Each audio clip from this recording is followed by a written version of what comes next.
Mbak, ini tugas dari pendidikan calon guru penggerak di modul 3.1, yaitu tentang pengambilan keputusan berbasis nilai-nilai kebajikan sebagai seorang pemimpin. Di sini kami ditugaskan untuk mewawancarai kepala sekolah atau pimpinan sekolah. Ada 8 buah pertanyaan yang akan diajukan.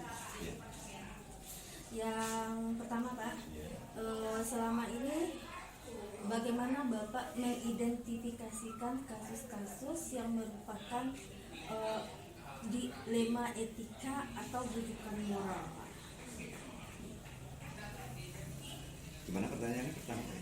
Gimana mengidentifikasikan kasus-kasus yang merupakan dilema etika atau bujukan moral? Dilema etika itu pertentangan antara dua buah kelompok yang benar lawan benar, Pak.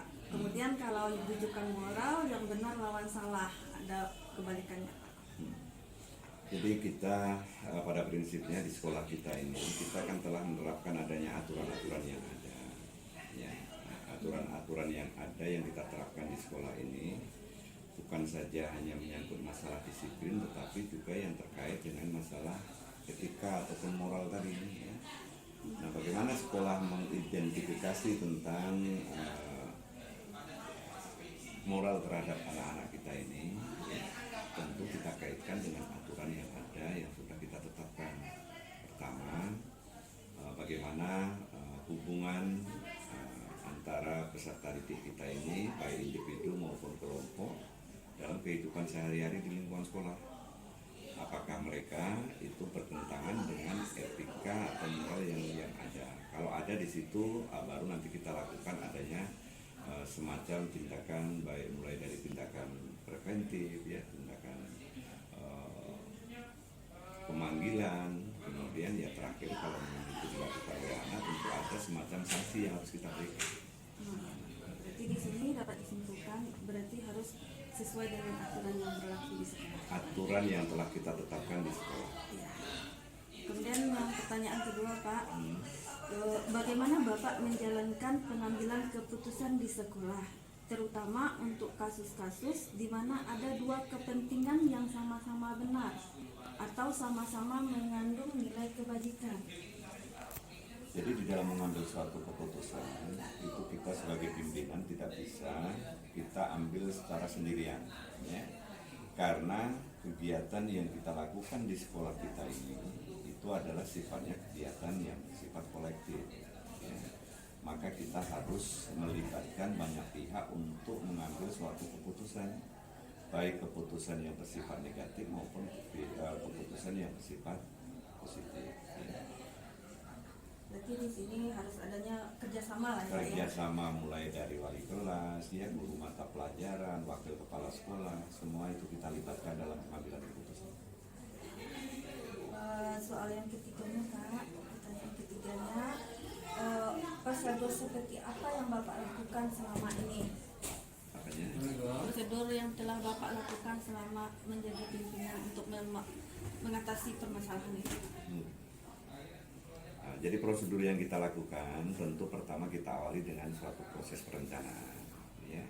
Kita adakan rapat, ya, baik di tingkat majelis, ya, maupun rapat-rapat tim, ya, rapat-rapat panitia. Jadi kalau sudah terjadi adanya kesepakatan, di situ baru kita jalankan. Itu prosedur yang kita lakukan. Berarti adanya diadakan diskusi lah secara bersama dulu, Pak. Kemudian dari hasil itu baru kita tuangkan dalam suatu, ya, program yang akan kita jalankan. Pak, pertanyaan yang keempat, hal-hal apa yang Bapak anggap efektif dalam mengambil keputusan pada kasus-kasus dilema etika? Pak, ulangi lagi pertanyaannya. Hal-hal apa saja yang Bapak anggap efektif dalam mengambil keputusan? Hal-hal yang efektif dalam mengambil suatu keputusan itu tentu, ya, masukan-masukan yang diberikan dari stakeholder yang ada, ya, di sekolah, ya, mulai dari peserta didik, guru, ya, orang tua termasuk orang tua, ya. disitulah ya kita akan bisa menentukan hal yang efektif tadi. Berarti ada hubungannya juga dengan stakeholders sama semua yang ada di lingkungan Di sekolah. lingkungan sekolah ya. Kemudian apa tantangan yang Bapak hadapi selama tantangan yang sudah pernah Bapak alami gitu Pak?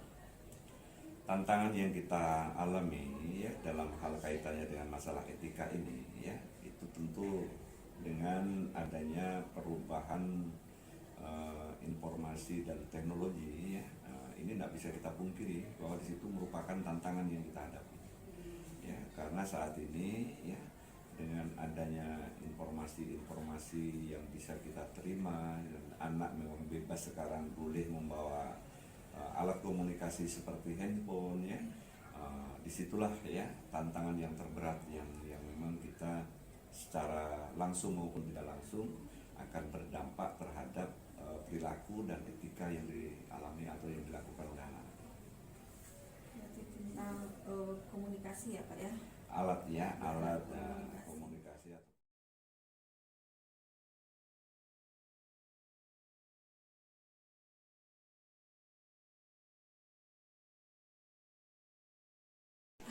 Waalaikumsalam. Selamat pagi, mohon maaf mengganggu waktu Bapak.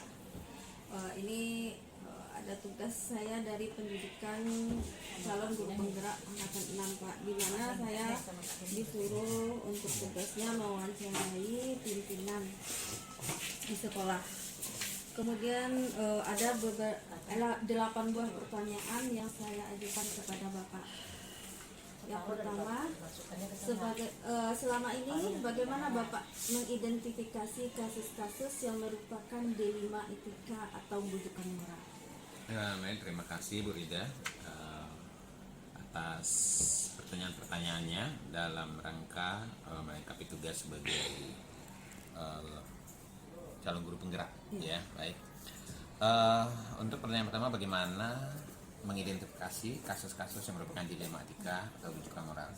Di sini kami memulai dengan mengenali masalah-masalah yang timbul, ya, kemudian setelah mengenali, nah kemudian juga melihat dari dampak dari masing-masing permasalahan tersebut. Nah, kemudian baru kita kelompokkan yang mana yang menjadi dilema etika atau yang masuk ke dalam bujukan moral. Berarti di sini disimpulkan dia dimulai dari mengenali dulu masalahnya, Iya. kemudian baru melihat dampaknya, terusnya baru mengelompokkan Iya, mengelompokkan. mana dia dilema etika atau Dan mana yang akan bujukan bujukan moral. Kemudian pertanyaan kedua Pak, bagaimana Bapak menjalankan pengambilan keputusan di sekolah, terutama untuk kasus-kasus di mana ada dua kepentingan yang sama-sama benar atau sama-sama mengandung nilai kebajikan? Iya. Ini untuk yang dilema etika ya, itu keduanya itu sama-sama benar. Nah, maka kita akan melakukan langkah-langkah. Yang pertama kita lihat dulu gitu kan dari segi urgensinya, ya, dari segi urgensinya mana yang lebih atau yang membutuhkan cepat atau membutuhkan perlu diselesaikan dalam waktu dekat. Nah, kita harus melihat dulu waktu urgensinya gitu kan. Kemudian juga melihat dari dampaknya gitu. Seberapa besar atau mana dampaknya yang lebih besar itu menjadi prioritas kita. Jadi waktu dan dampak. Gitu. Iya, berarti di sini kita kenali masalahnya, kemudian Iya. kita mana yang lebih penting didahulukan, Iya. kemudian dampaknya juga seperti itu. Betul. Kemudian yang pertanyaan ketiga Pak, langkah-langkah atau prosedur seperti apa yang Bapak lakukan selama ini? Nah, yang pertama langkah-langkahnya adalah melakukan analisis dulu. Ya, kita melakukan analisis dari permasalahan itu.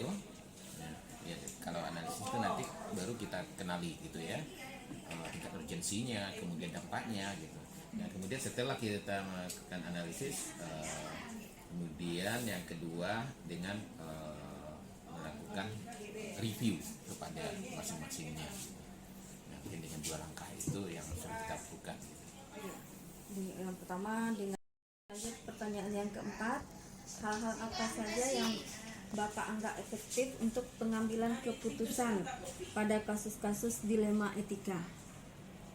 Selama ini yang saya anggap efektif dalam pengambilan keputusan dilema etika yaitu dengan melihat tingkat urgensinya, ya, artinya apa, yang sangat dibutuhkan cepat itu yang diprioritaskan gitu, Ya, berarti dengan melihat tingkat urgensinya. Ya. urgensinya.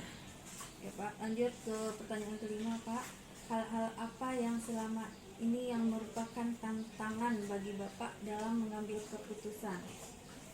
Yang menjadi tantangan utama adalah dikala kedua permasalahan tersebut atau kasus tersebut tingkat urgensinya sama gitu kan, tingkat urgensinya sama, dan kemudian nah kita harus menggali lagi yang berikutnya, ya, yaitu dengan melihat dampak mana yang kecil dan dampak yang besar gitu. Jadi apabila kita temui tingkat urgensinya sama kedua permasalahan tersebut, nah maka disitulah menjadi tantangan terbesar dalam kita membuat keputusan. Ya, berarti kalau ketemu masalah yang sama lah ya Pak Iya, ya, tingkat tingkat urgensinya ya. urgensinya berarti itu mana yang lebih didahulukan ya. Kemudian kita lanjut ke pertanyaan keenam. Apakah Bapak punya tata pola atau jadwal tertentu untuk menyelesaikan kasus dilema etika? Tata pola atau jadwal tertentu tidak, atau belum gitu. Biasanya kita selesaikan itu setiap ada dilema etika, permasalahan dilema etika muncul, ya langsung kita ambil action untuk menyelesaikannya. Dan kita memang belum membuat jadwal-jadwal khusus atau tertentu. Ya, berarti kalau datang masalah langsung Iya, diselesaikan. langsung gitu, langsung. Oke, Pak, lanjut ke pertanyaan yang ketujuh. Adakah seseorang atau faktor-faktor yang selama ini mempermudahkan Bapak untuk mengambil keputusan dalam kasus dilema etika? Iya, yang untuk kasus dilema etika seringkali kita berkomunikasi dengan teman sejawat atau rekan-rekan wakil gitu dalam mengambil keputusan yang memang dirasa agak sulit kita putuskan dengan sendiri. Berarti dengan bantuan sesama Iya. semua yang terlibat ya Pak, Terlibat ya? dalam satu permasalahan tersebut. Dan, pertanyaan yang terakhir Pak, dari semua hal yang telah disampaikan, pembelajaran apa yang Bapak petik dari pengalaman mengambil keputusan tersebut?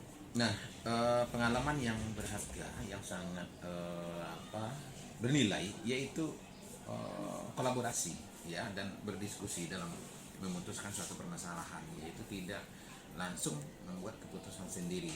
Walaupun memang kita sudah sudah membuatnya, namun ya sebelum kita putuskan kita juga berkomunikasi dengan pihak-pihak terkait gitu. Contoh dalam, ya, kalau permasalahannya kesiswaan, mungkin kita butuh teman-teman dari pembina OSIS dan rekan-rekan wakil yang lain, begitu juga untuk masalah kurikulum dan sebagainya. Berarti di sini adanya Kolaborasi ya, dan diskusi. Terima kasih atas waktunya Pak. Iya, sama-sama. Semoga sukses dalam menjalankan program